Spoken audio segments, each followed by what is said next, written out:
they no longer have the slots like you're familiar with. See where you have slots here?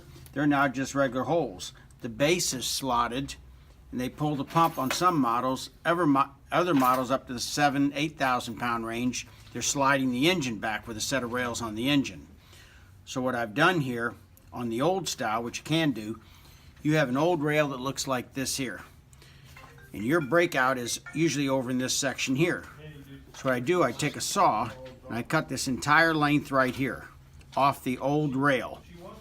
Then what I do, I take this long piece of flat with the holes in it, and I'll drill maybe another hole here, whatever matches your base plate. So now I have two holes, say one here, one here. Then I put this flat piece on top of this piece. Now it's gaining the support of the whole surface. And then that will stop this cracking out and it'll actually hold your whole pump tighter to the base. If you have trouble understanding that, give me a call back. But basic thing is you just take your old rail, since it's ruined, take a hacksaw or a sawzall, something like that, and just cut all along the edge here, whichever way guides it easier for you. Use this piece here as a long plate to go on top the slotted plate of the new rail that you're installing.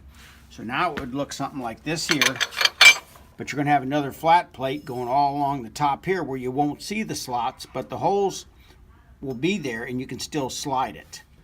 And it'll stop that cracking issue you have with the old style. That's it. Take care, Glenn. Any problems, call me back.